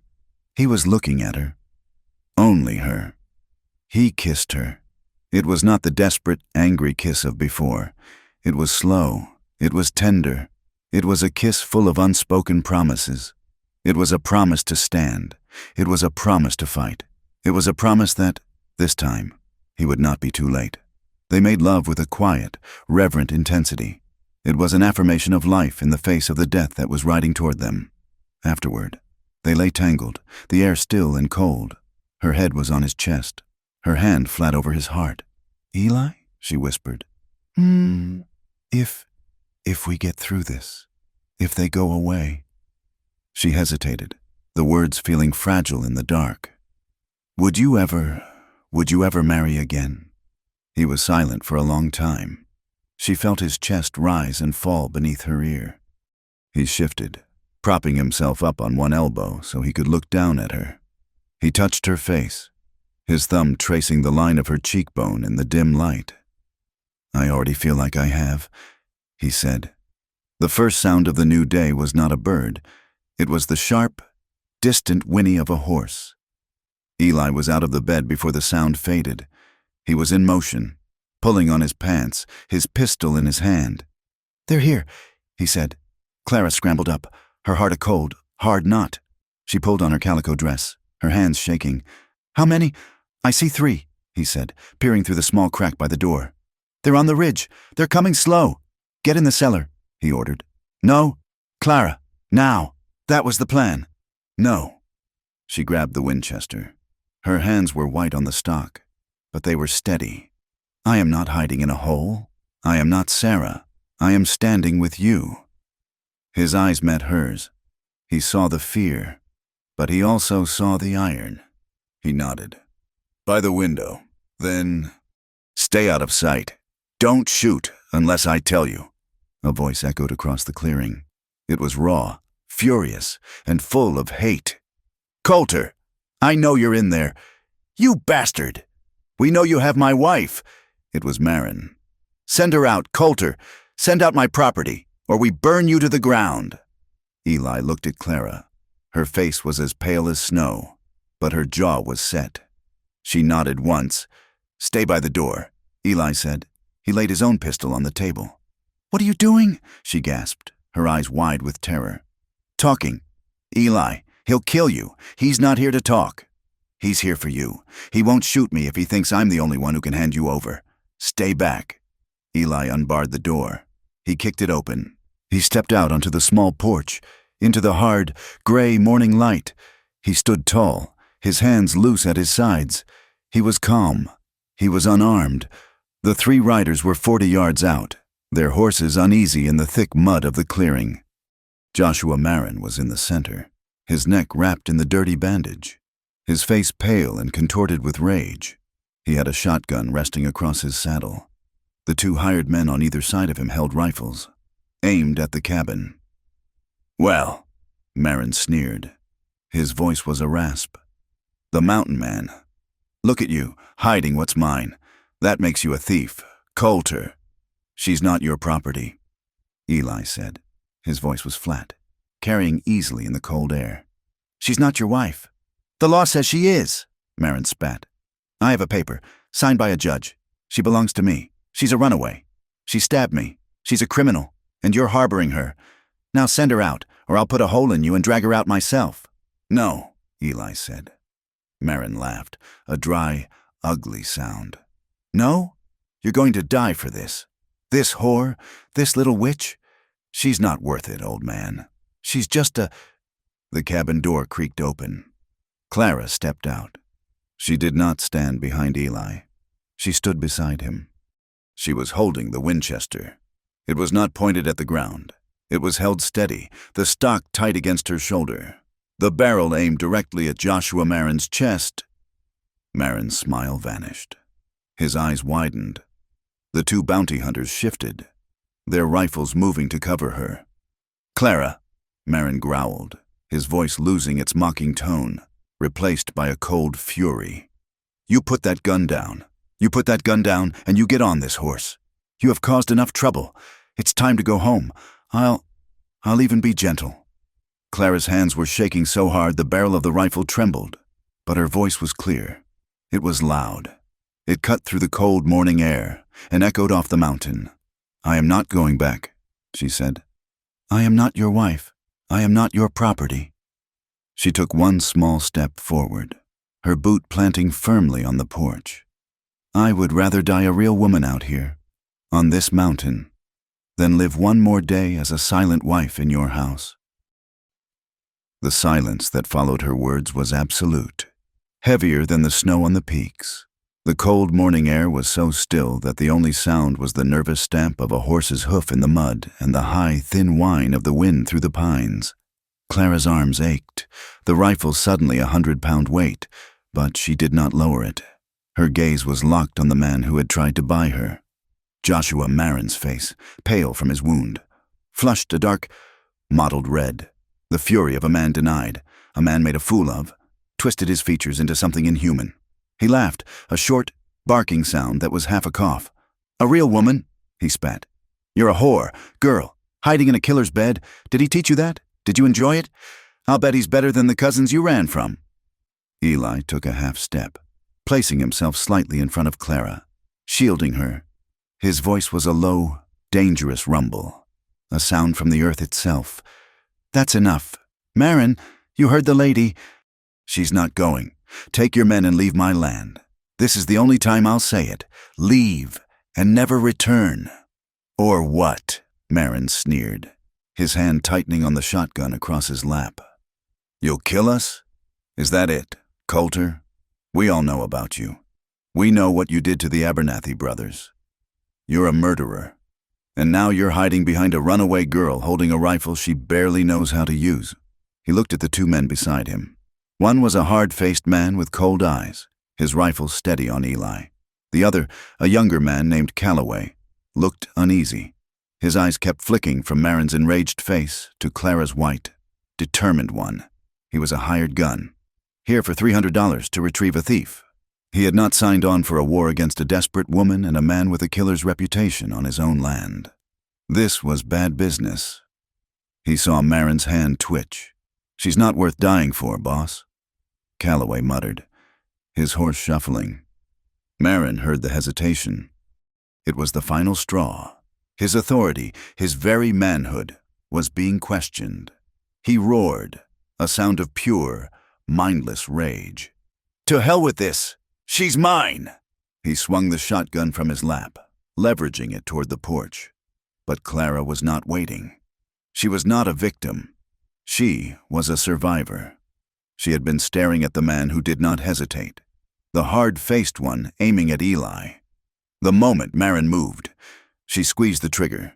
The explosion of the Winchester was deafening, a sharp crack that echoed off the mountain. The rifle kicked her, a brutal punch to her shoulder that spun her sideways. But her shot was true. The hard-faced bounty hunter cried out, a high, thin scream, as the bullet tore through his arm. He dropped his rifle and clutched the wound, blood pouring through his fingers, slumping over his horse's neck. It all happened in a second. Marin, shocked by her firing first, fumbled, turning his shotgun toward her. Cowboy, the hesitant one, saw his partner hit and his employer enraged. This was not his fight. He pulled his horse's head around, kicked it hard in the ribs, and fled, disappearing back into the trees without firing a single shot. Eli was not idle. The moment Clara fired, he was not a target. He lunged back into the cabin, a single, fluid motion. His hand closed around the grip of his pistol, which sat on the table by the door.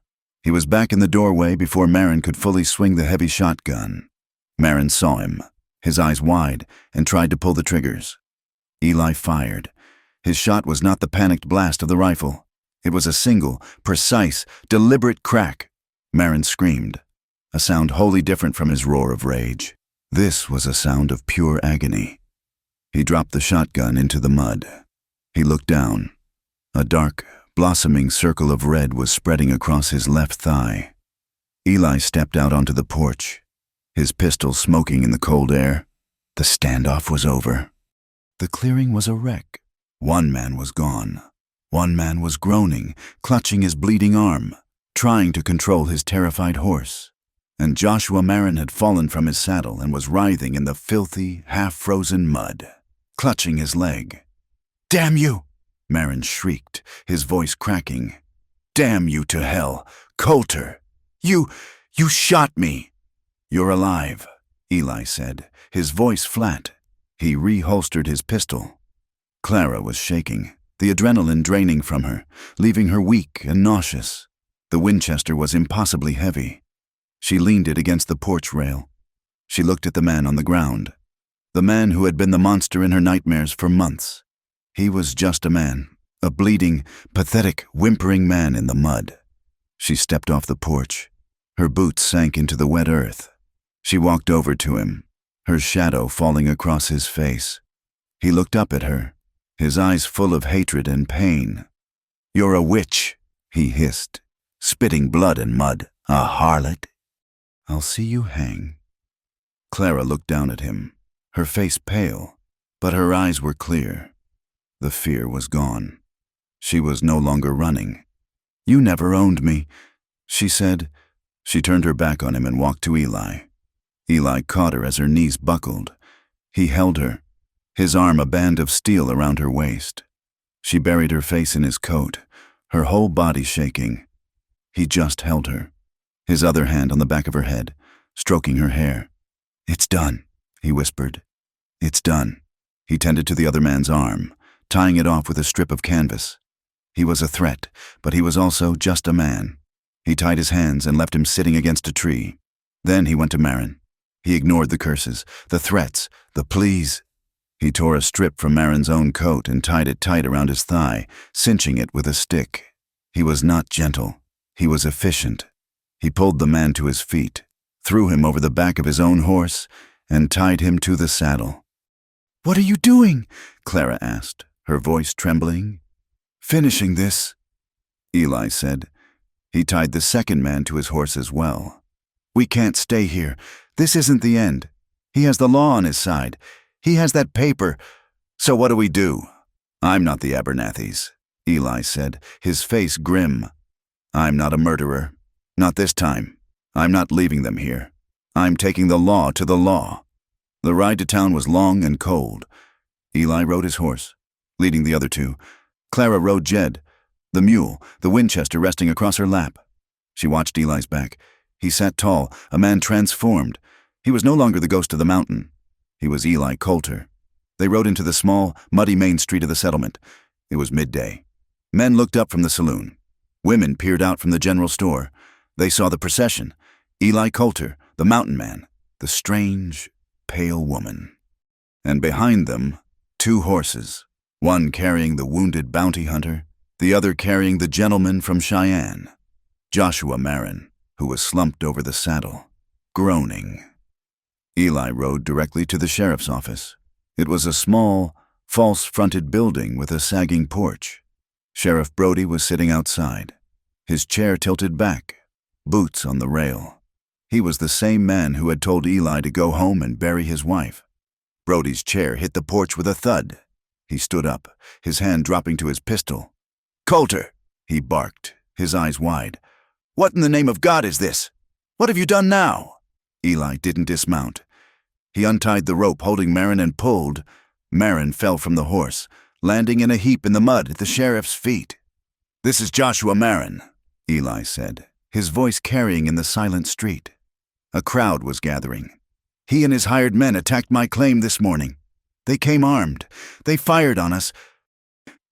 Marin looked up, his face white with pain and fury. "He's lying. That's the woman. That's the thief. She's my wife. I have a paper." Sheriff Brody looked at Marin, a bleeding, mud-covered mess. He looked at the other wounded man, tied to his horse. He looked at Eli, calm and cold, and he looked at Clara, sitting on a mule, holding a rifle. "Eli," Brody said, his voice low and threatening. "You're a killer. You took the law into your own hands 5 years ago. I should have locked you up then. It looks like you've done it again." "I defended my home," Eli said. "She defended her life." "He's a vigilante," Marin screamed from the mud. "She's a witch. Hang them. Hang them both." But the crowd was whispering. This was not the story they had heard. Marin did not look like a gentleman. He looked like a madman. The women who had gathered, the ones who had whispered about Clara being a temptress, were now looking at her differently. They saw the fading bruises on her face. They saw the simple dress she had made. They saw the way she looked at Coulter. "He brought hired guns. Brody," a man called from the crowd. It was Silas, the trapper. $300. He was going to start a war up there. "She stabbed him in the church," another man shouted. "He was trying to force her," a woman whispered, loud enough to be heard. "That's what I heard. He bought her, like cattle." The community was split. The prejudice was still thick. But now it was diluted with doubt. Sheriff Brody was trapped. He looked at the growing crowd. He looked at the two bleeding men. He looked at Eli, who had not moved. This is a matter for the circuit judge," Brody announced, his face red. He was not a man of courage, but a man of politics. "Judge Hemphill is due in 3 days. We'll have a trial, a proper one." He pointed at Eli. "And you, Coulter, you give me that gun. You and the girl, you'll stay at the hotel. You're not to leave town. You understand me?" Eli looked at Clara. She nodded. He dismounted, took the rifle from her, and handed both weapons to the sheriff. "We'll be at the hotel," Eli said. The trial was held in the saloon. It was the only building big enough. The circuit judge, Hemphill, was an old, stern man with eyes that seemed to see every sin a person had ever committed. The room was packed. On one side sat the men who believed in contracts, property, and order. They scowled at Clara. On the other side sat the women of the town, and men like Silas. They looked at Clara with a new, quiet respect. It was a scandal, but it was also a stand. Marin, his leg bandaged, sat at a table with a lawyer he had hired. He looked clean, his suit brushed. He was a gentleman again. "Miss Clara," the judge began. He did not ask for her last name. "You are accused of theft and of assault with intent to kill. Mr. Marin has a marriage contract. He has witnesses. What say you?" Clara stood. Her voice trembled, but she did not falter.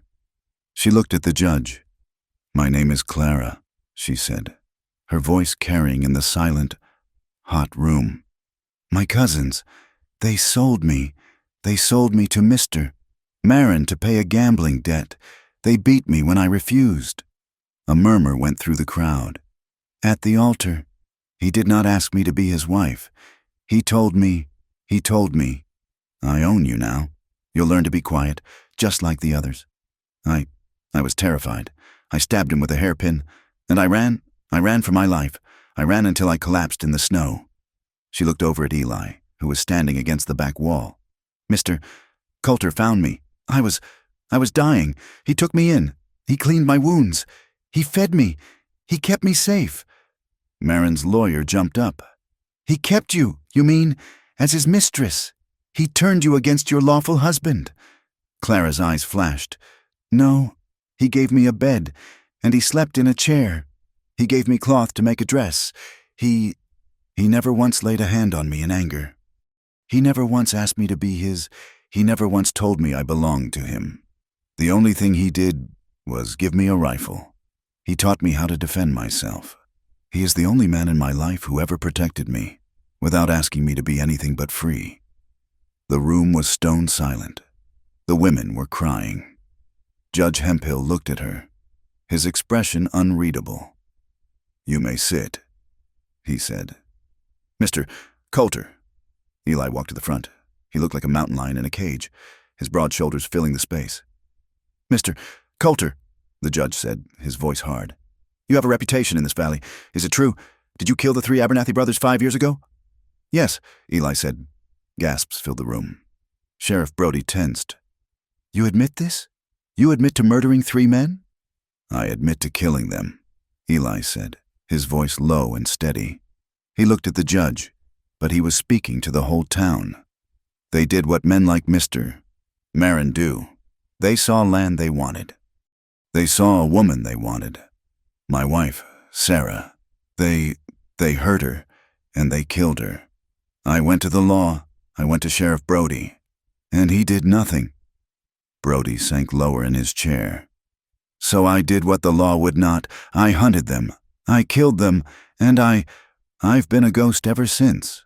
I buried myself on that mountain. I was just as dead as my wife. I was a killer. I was a ghost." He turned and looked at Clara. His voice, which had been hard, now broke, just slightly. "And then I found her. Or maybe she found me. She was half dead, beaten, and running from the same kind of animal that took my life from me. I saw a second chance. Not for me, for justice." He looked back at the judge. "That woman, she's not a thief, she's not a harlot. She's a survivor. And that woman, That woman saved me from becoming a ghost." Judge Hemphill stared at Eli for a long, hard minute. He looked at Marin, who was sweating, his gentleman facade crumbling. He looked at Clara, who was watching Eli, tears streaming down her face. "This court," the judge said, his voice filling the room, "is a place of law, but the law must serve justice." He looked at Marin. "A contract for the sale of a human being, Mr. Marin, is not a marriage contract. It is slavery, and it is not recognized in this territory. The contract is void. Miss Clara committed no crime by fleeing a situation that was, by its very nature, an assault." Clara sobbed, a sound of pure relief. "As for the assault at the church and the violence at Mr. Coulter's claim, this court finds that all actions were taken in defense of life and liberty. No crime was committed." The saloon erupted. The women were cheering. Silas was clapping Eli on the back. "And as for you, Mr. Marin," the judge said, his voice turning to ice, "the rumors of your appetites in Cheyenne are well known to this court. You brought hired guns. You instigated violence. You sought to enforce an illegal and immoral contract. You are a blight on this community. You are hereby exiled from this territory. If you or your man are seen here after sundown, Sheriff Brody has my explicit order to arrest you or shoot you on sight." He slammed his gavel. "This court is adjourned." Clara walked out of the saloon, blinking in the bright afternoon light. The world felt new, sharp. It had begun to snow again. A light, cleansing fall. The townsfolk parted for her, their faces no longer scornful, but full of awe and respect. Eli was waiting for her. He was standing by Jed, his rifle and pistol back in his hands. He was not smiling, but the haunted, dead look in his eyes was gone. They were alive. They were clear. She walked up to him, the snowflakes melting in her hair. "It's over," she whispered, her voice choked. We're both free now." He watched her for a long moment.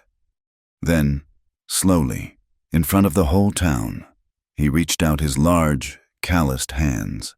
He did not grab her. He did not pull her. He gently cupped her face, his thumbs brushing the tears from her cheeks. "Then come home," he said, his voice rough. "Let's build something of our own." The ride home from the settlement was quiet. The snow, which had fallen lightly during the trial, stopped as they reached the high pass. The air was sharp, and the mountain, which had been their fortress and their prison, now felt different. It felt like a sanctuary. It felt like home. They arrived at the cabin. The clearing was a ruin of mud and torn earth. The tracks of the shod horses of Marin's men, a scar on the land. The cabin itself, which had protected them, felt small, dark, and full of ghosts. The cracks Eli had used to peer through, the heavy bar on the door, the dark cellar beneath the floorboards. It was a place of survival, not a place of living. Eli stood on the porch, staring at the closed door. Clara came to stand beside him. "I don't want to go back in there," she whispered. He looked at her face, still pale from the ordeal, but with new, strong lines around her mouth. He nodded. "Neither do I." He did not go to the grove. He did not visit the grave. He turned, looked up the slope at a stand of thick, tall pines, and said, "We'll build a new one, up there, higher, where the sun hits." And so they did. The spring, which had been a muddy, violent thaw, gave way to the real thing. The aspens unfurled, their leaves a shade of green so bright it hurt the eyes. The high meadows exploded with Indian paintbrush and bluebells. The creeks ran clear and cold. It took months. Eli was not a ghost. He was a force. He felled the trees, his axe blows echoing in the valley, a new, clean sound. He was not chopping wood in anger. He was building a foundation. He traded every pelt he had saved for 5 years, not for salt and bullets, but for 2 crates of real glass windows, hauled up the mountain on Jed's long-suffering back. Clara worked beside him. She was not the weak, fevered woman he had carried. Her hands, which had been raw from running, were now calloused from work. She helped him strip the logs, mix the daubing, and set the stones for a new, wide fireplace. They worked in a comfortable silence, a rhythm of two people moving as one. The new cabin was not one room, but two. It had a porch that faced the sunrise. It was a house built on justice, its windows open to the air. Their life, which had been forged in the high drama of violence and fear, settled into a quiet, loving routine. Eli tended the land.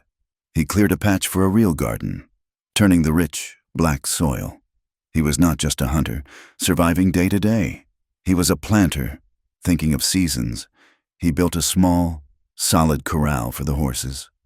He was a man putting down roots he had torn up 5 years before. Clara found her own purpose. The women in the settlement had not forgotten her. They had seen her stand. They had heard her speak. A few weeks after the trial, a small wagon had toiled up the mountain pass. It was Mrs.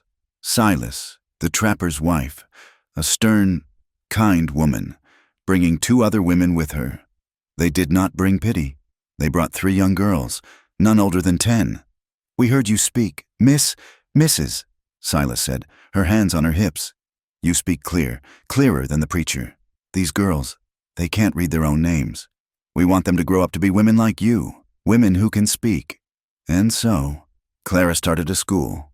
3 days a week, the girls would ride up, and Clara, with an old speller and a catalog Eli had saved, would teach them their letters on the new, sunny porch.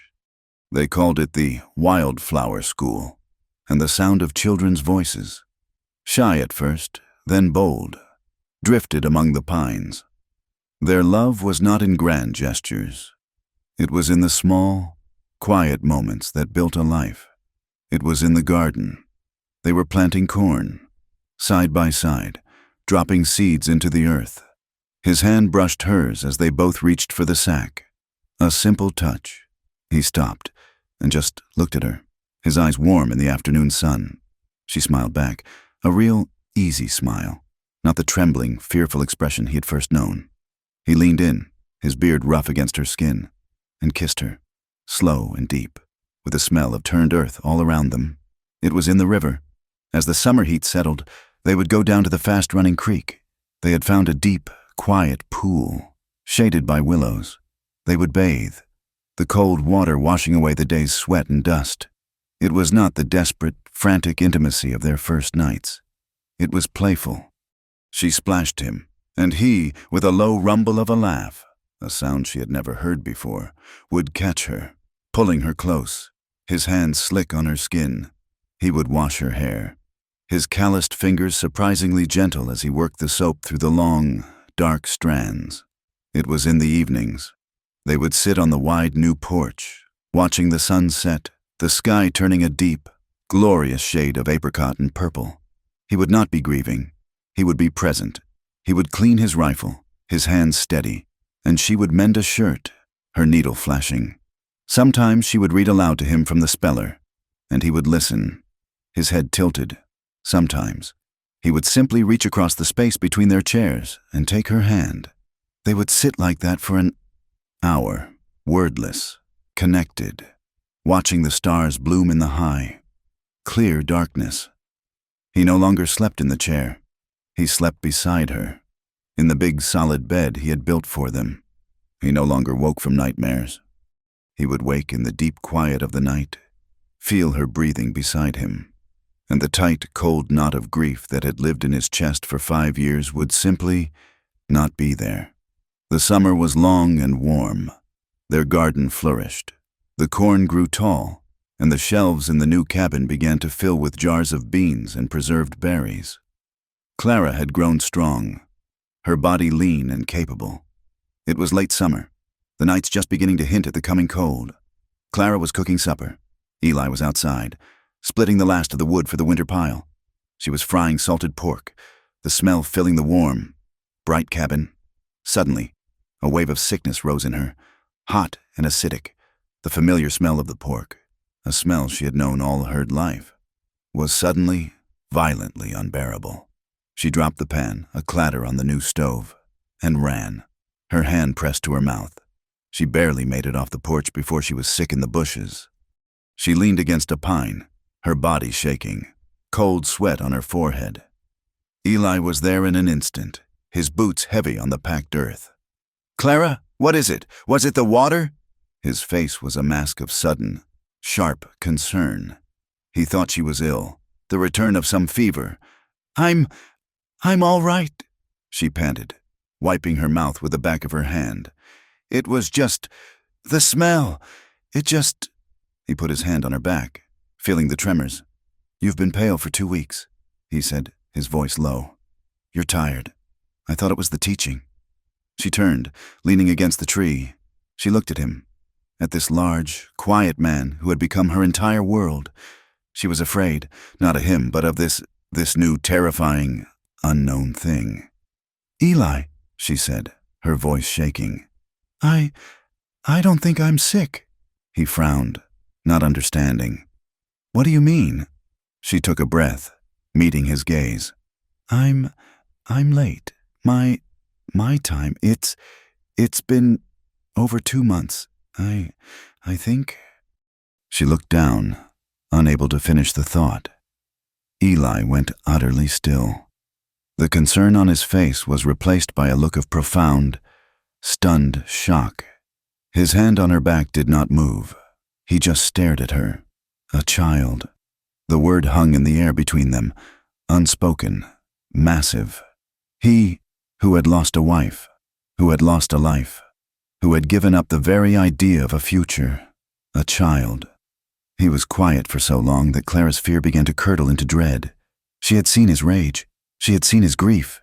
But this blank, stunned silence was new. She mistook it for rejection, for anger at this new complication. "Eli," she whispered, her eyes filling with tears.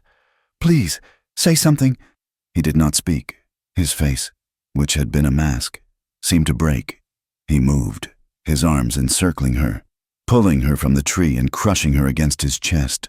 He held her with a desperate, trembling force, tighter than he had ever held her. He buried his face in her hair, his broad shoulders shaking. He was not angry. He was terrified.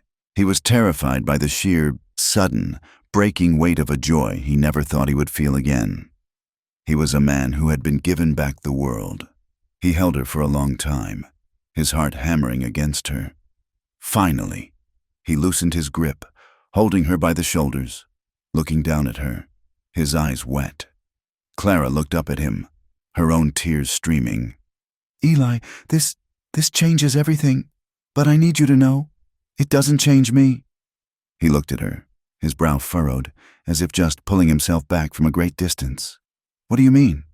"I want this child," she said, her voice gaining strength. "I want your child, more than anything, but I am not your wife. Not in the way the town means, not in the way the law means. I won't be a name on a piece of paper that gives you rights over me. I fled that. I cannot be that.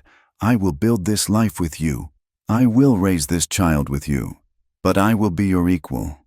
Or I will be nothing." She had said her piece. It was her one, unbreakable term. Eli looked at her, at this fierce, strong, unbroken woman. He understood completely. He knew what a piece of paper meant to her. It meant ownership. It meant a lie. He nodded. Once. He released her, turned, and walked back into the cabin. She watched him go, her heart cold. Had she gone too far? Had she ruined the one beautiful moment they had? He was gone for only a minute. When he came back out, he walked to her, his face serious. He stopped in front of her and held out his closed fist. "I know," he said, his voice rough. "The law's a fool's game. This isn't for the law. This isn't for the town. This isn't for show." He opened his hand. On his scarred, calloused palm lay a thin, simple band of worn gold.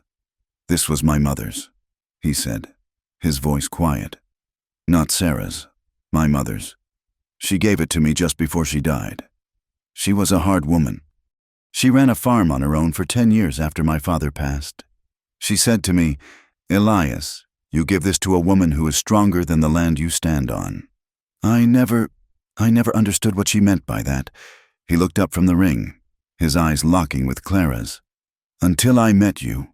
He picked up the ring, his fingers clumsy. This is not a contract. It's a promise. It's a circle. It has no end. It's my proof. Clara, it's my vow. I will never walk away from you. I will never leave you. I am your equal.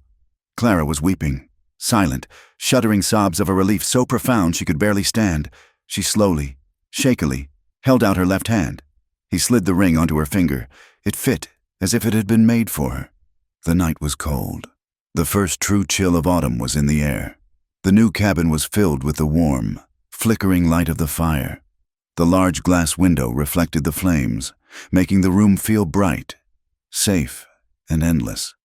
They lay by the hearth, not on a small, narrow cot, but on their wide, solid bed, which they had pulled close to the stones for warmth. A thick bearskin was draped over them. Clara lay on her side, her back pressed against Eli's chest. He held her, his arms wrapped around her, his body a solid, warm wall. His hand, large and scarred, rested gently on her stomach. It was still flat, but beneath his palm, he could feel the pulse of a new life, their new life. She let out a long, contented sigh, settling deeper into his embrace. The fire popped, sending a shower of sparks up the chimney. She whispered into the quiet, warm, dark, a faint smile on her lips. I still won't pretend to be a wife. She felt him kiss the top of her head. His voice was a low, soft rumble against her back, a sound of pure, quiet peace. Good, because you're real, and you're mine. Thank you so much for listening to our story. I truly hope it brought you a little closer to the grit and the heart of the Old West. We would be so honored if you would take a moment to comment and let us know where in the world you're listening from. It's always a joy to see how far these tales travel. If you enjoyed this, please consider subscribing to From Wild West for more stories just like this one. And finally, please share your thoughts on Eli and Clara's journey in English. Your words mean the world to us.